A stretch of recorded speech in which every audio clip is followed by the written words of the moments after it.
আসসালামু আলাইকুম। আসসালামু আলাইকুম সুপ্রিয় শিক্ষার্থীরা, আজকে আমরা ঢাকা বোর্ড 2024 সালে যে পরীক্ষা হয়েছে ঢাকা বোর্ডের, সেটা 8 নম্বর প্রশ্নটা সলভ করার চেষ্টা করবো। এর আগে আমাদের 7 নম্বর প্রশ্নটা আমরা সলভ করছিলাম। পঞ্চম অধ্যায়ের 8 নম্বর যে প্রশ্ন আসছে আমরা একটু দেখে নিই, উদ্দীপক লিখে দিছি। আর আমার কাছে প্রশ্ন আছে, আমরা প্রশ্ন একটু দেখে নিই। আর যাদের কাছে প্রশ্ন নেই তারা স্ক্রিনশট দিয়ে নিতে পারি। এই যে প্রশ্নটা, এখন আমরা প্রশ্নটা পড়বো। আমরা একটু দেখে নিই প্রশ্নটা। এই যে ঢাকা বোর্ড 2024 সালের 8 নম্বর প্রশ্ন। আচ্ছা, আমাদের উদ্দীপক দেওয়া আছে এখানে 9 স্কোয়ার, 12 স্কোয়ার, 15 স্কোয়ার এবং 20 স্কোয়ার। একটা সিরিজের মান দেওয়া আছে, যার মান কি আছে, স্কোয়ার দিয়ে আছে। এটা হলো আমাদের উদ্দীপক। প্রশ্ন আছে ক নাম্বার। প্রথম প্রশ্ন আছে মেশিন ভাষা কাকে বলে। আমরা জানি কি কম্পিউটারের সরাসরি বোধগম্য ভাষাকে মেশিন ভাষা বলে। আমরা লিখবো ক নাম্বার উত্তর। কিভাবে লিখবো?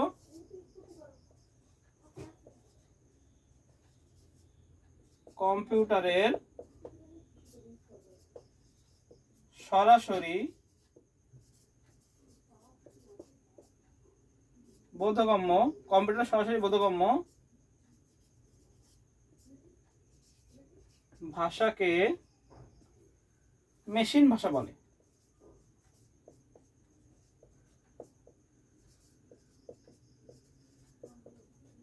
আমাদের যেমন দিতে 01, এই দুটোকে আমরা মেশিন ভাষা জানি।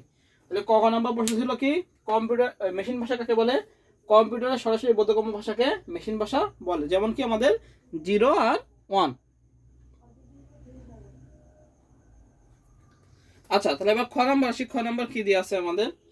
খ নম্বর দেওয়া ছিল সি একটি কেস সেন্সিটিভ ভাষা ব্যাখ্যা করা। আচ্ছা, সি একটি কেন কেস সেন্সিটিভ ভাষা আমরা একটু ব্যাখ্যা করে দিই। সি আমাদের কেস সেন্সিটিভ ভাষা। এর কারণ হলো সি ভাষা যে প্রোগ্রামিংটা আমাদের লেখা হয় কি ছোট হাতের অক্ষরে। কিসে লেখা হয়? ছোট হাতের অক্ষরে লেখা হয়। অর্থাৎ কি হয়, সি প্রোগ্রামে ছোট হাতের অক্ষর ও বড় হাতের অক্ষরের মধ্যে একটা পার্থক্য দেখা যায়, যার ফলে সি একটি কেস সেন্সিটিভ ভাষা। কারণ সি প্রোগ্রামিংটা কিসে লেখা হয়? আমাদের ছোট হাতের অক্ষরে। বুঝা গেছে? তাহলে সি একটি কেস সেন্সিটিভ ভাষা আমরা কিভাবে লিখবো? আমরা লিখবো, এখানে লেখা আছে সি একটি কেস সেন্সিটিভ ভাষা ব্যাখ্যা করে। আমরা লিখবো সি ভাষায় প্রোগ্রামিং লেখা হয় কি ছোট হাতের অক্ষরে। আমরা জানি ছোট হাতের অক্ষরে ম্যাক্সিমাম প্রোগ্রামিং কি লেখা হয়। তো আমরা কি লিখবো? সি ভাষায় সাধারণত সব প্রোগ্রাম ছোট হাতের অক্ষরে লেখা হয়। অর্থাৎ সি প্রোগ্রামে ছোট হাতের অক্ষর ও বড় হাতের অক্ষরের মধ্যে পার্থক্য পরিলক্ষিত হয়। এই জন্য কি আমাদের সি একটি কেস সেন্সিটিভ ভাষা। কেস সেন্সিটিভ ভাষা। তাহলে আমাদের খ নাম্বার হয়ে গেল। এবার আসি আমরা গ নাম্বার। গ নাম্বার কি বলেছে? গ নাম্বার বলছে যোগফল নির্ণয়ের একটি অ্যালগরিদম তৈরি করা। আচ্ছা, অ্যালগরিদম। তাহলে এই যে সিরিজটা আছে 9 স্কোয়ার, 12 স্কোয়ার, 15 স্কোয়ার প্লাস সমান সমান কত 90 স্কোয়ার পর্যন্ত কি করতে বলেছে? আমাদের অ্যালগরিদম করতে বলেছে। তাহলে আমরা অ্যালগরিদম শুরু করি। দেখো গ নাম্বার। গ নাম্বার আমরা অ্যালগরিদম লিখবো। আমরা জানি অ্যালগরিদমের সংজ্ঞা কি? সমস্যা সমাধানের জন্য যুক্তিসম্মত ও পর্যায়ক্রমিক ধারা বর্ণনাকে অ্যালগরিদম বলে। সংজ্ঞাটা আমরা দিয়ে নিতে পারি, দিয়ে নেওয়া ভালো, আমাদের 1 নম্বরের সংজ্ঞায় থাকে। তো আমরা অ্যালগরিদম লিখি। অ্যালগরিদম। আচ্ছা, এই সিরিজটার জন্য আমরা অ্যালগরিদম লিখবো। প্রথমে ধাপ 1, এটা আমরা সবাই জানি। প্রোগ্রাম কি করব? শুরু করি।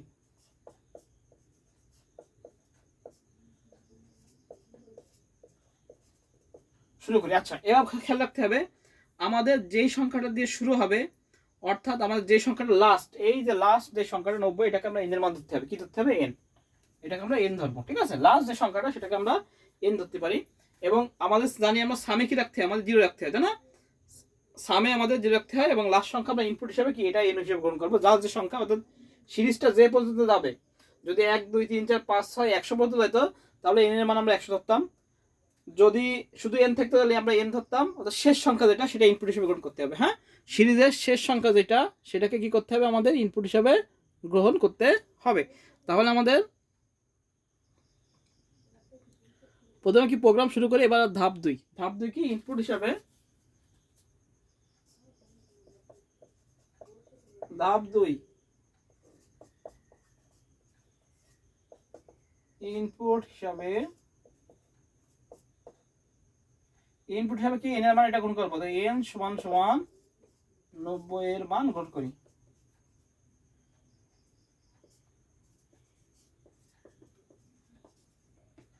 বা ইনপুট হিসাবে শেষ সংখ্যা আমরা লিখতে পারি এন এর মান সমান সমান কি, ইনপুট হিসাবে এন সমান সমান, বা আমরা বড় হাতে ছোট হাতে দিই, ছোট হাতে এন দিই, এন সমান সমান 90 এর মান গ্রহণ করি।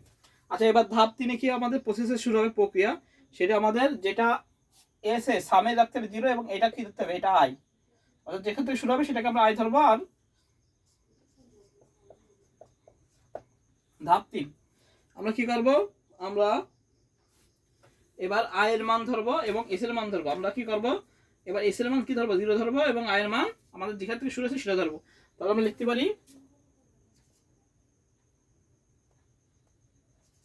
এস সমান সমান 0 এবং আই সমান সমান 9। এস সমান সমান 0 এবং আই সমান সমান 9 কি করে আমরা ধরতে পারি, ধরি এখানে 9 থেকে শুরু হয়েছে, আমরা এই আই এর মান 9 ধরেছি এবং এস এর মান কি ধরেছি, 0 ধরেছি। এবার আমরা কি লিখবো, এবার আমরা প্রসেস বা প্রক্রিয়া করব। দেখি ধরি ধাপ 4। আগে আমরা প্রসেস করে নেব, এস সমান সমান এস যোগ আই গুণ আই, এটা হলো প্রসেস। যেহেতু স্কয়ার আছে তাহলে এস সমান সমান এস প্লাস আই গুণ আই, তাহলে কি হয়ে আমাদের স্কয়ার হয়ে গেল এটা। আর কত করে ইনক্রিমেন্ট গেছে আমাদের, 9 10 11 12 3 করে ইনক্রিমেন্ট গেছে, আমরা জানি 3 9 12 15 এবার 3 করে গেছে। তাহলে আমরা লিখবো ধাপ 5 এ এটাকে ধরি, এবার লিখি ধাপ 5। ধাপ 5 এ আমরা কি করব, ইনক্রিমেন্ট করব, আই এর মান ইনক্রিমেন্ট করব, আই সমান সমান আই প্লাস 3, আই সমান সমান আই প্লাস 3, অর্থাৎ আই এর সাথে কি হচ্ছে 3 করে ইনক্রিমেন্ট হচ্ছে। এবার আমরা ধাপ 6 লিখব, তুলনা করব।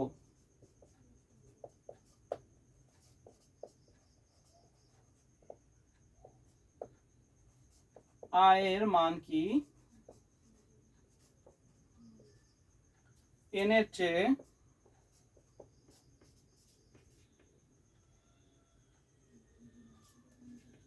বড় বা সমান,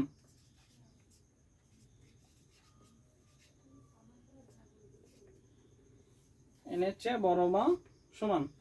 আই এর মান কি n এর চেয়ে বড় বা সমান। আমরা এখানে লিখবো যদি হ্যাঁ হয় দিয়ে একটা লিখবো, আর যদি না হয় দিয়ে লিখবো। আমরা লিখবো যদি হ্যাঁ হয় তাহলে আমরা 4 নং ধাপে যাই, ক যদি হ্যাঁ হয় তাহলে আমরা 4 নং ধাপে যে আবার 4 নং ধাপে আবার প্রসেস শুরু করবো। 4 নং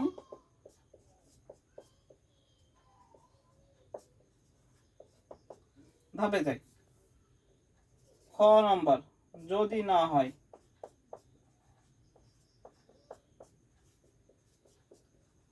তাহলে আমরা 7 নং ধাপে যাব। 7 নং ধাপে যাই। আর ধাপ 7 আমরা কি লিখবো, ধাপ 7 আমরা ফলাফল কি করব, এস এর মান প্রদর্শন করব। ফলাফল এস এর মান ছাপাই, আমরা তো ফলাফল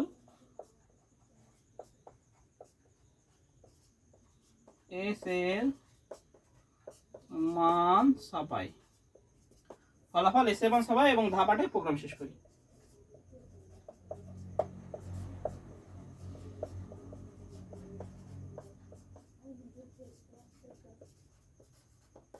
শেষ করি। আচ্ছা এই হলো আমাদের অ্যালগরিদম।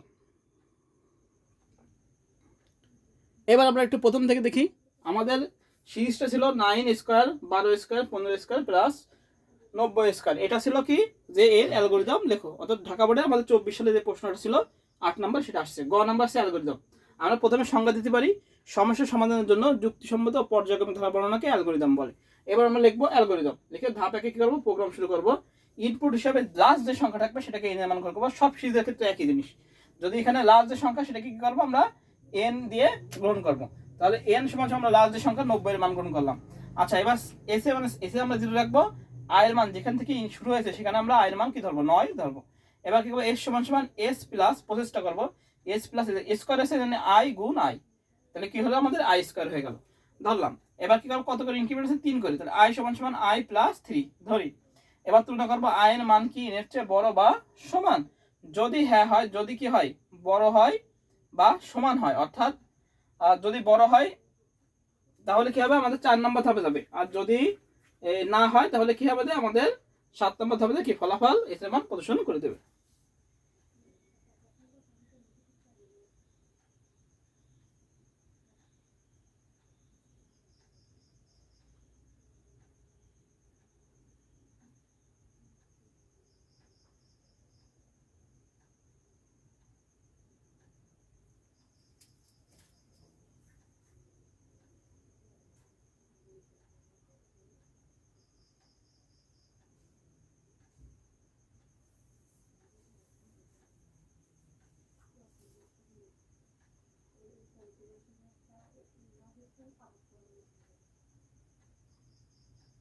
ও আমাদের যদি এখানে আমরা হ্যাঁ না উল্টাই দিই, এখানে না হবে, যদি না হয় তাহলে 4 নম্বর থেকে যাবো, আর হ্যাঁ হলে বড় হলেই আমরা 7 নম্বর থেকে যাবো।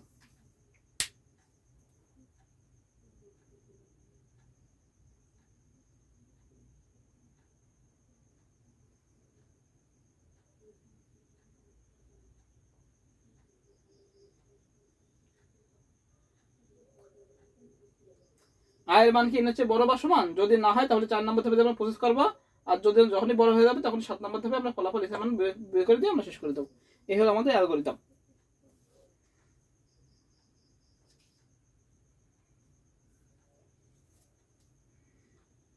এবার বলেছে উদ্দীপকের ধারাটির যোগফলের প্রদর্শনের জন্য সি ভাষায় একটি প্রোগ্রাম লেখো। আচ্ছা, এটা কি হচ্ছে, প্রোগ্রাম লিখতে বলেছে, তাহলে আমরা প্রোগ্রামটা শুরু করে দিই। বুঝে দিলাম।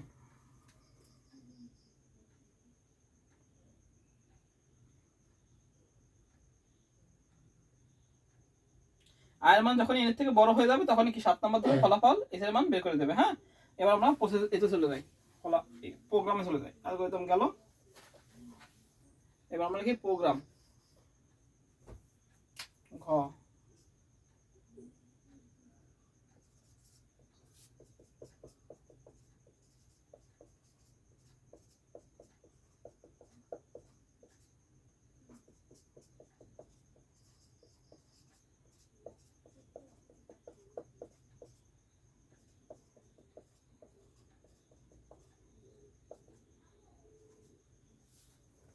আচ্ছা, এটা হলো ইনক্লুড স্টুডেন্ট সিঙ্গেল কোঅর্ডিনেটর ছিলাম। এবার আমাদের কি করতে হবে, আমাদের ভেরিয়েবল ডিক্লেয়ার করতে হবে। তো আমরা ভেরিয়েবল ডিক্লেয়ার করি। প্রথমে আমরা কি নেব, ইন্টিজার নেব a0n সমান সমান 90 বলে দিই, না? আচ্ছা, এখানে মানগুলো বলে দিই। এস এর মান হলো 0, আই এর মান হলো 9, আর হলো এন এর মান হলো 90। এবার ক্লাস কে দিতে হয় clr scr printf enter the last number।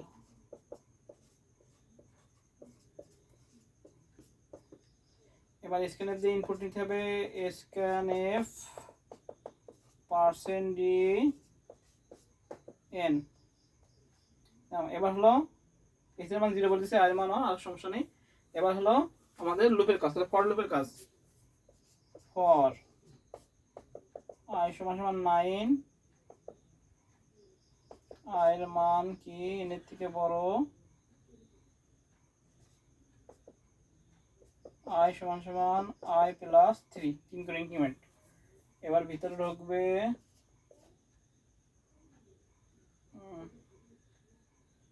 s সমান সমান s প্লাস i গুণ i, প্রসেস করলো, বেরিয়ে আসলো প্রিন্টএফ %d দিয়ে s বেরিয়ে আসলো, গেট শেষ দিয়ে প্রোগ্রাম শেষ করে দিলাম।